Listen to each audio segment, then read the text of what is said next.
அத்தனை செல்வமும் உன்னிடத்தில் நான் பிச்சைக்கு செல்வது எவ்விடத்தில் வெறும் பாத்திரம் உள்ளது என்னிடத்தில் அதன் சூத்திரமோ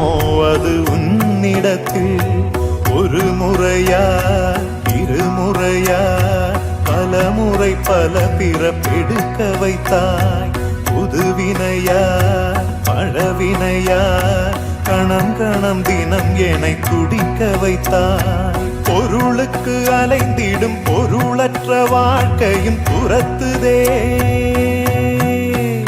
உன் அருள் அருள் அருள் என்று அலைகின்ற மனம் இன்று பிதற்றுதே அருள் விழியால் நோக்குவாய் மலர்பதத்தால் தாங்குவாய் உன் திருக்கரம் என்னை அரவணைக்குனதருள் பெற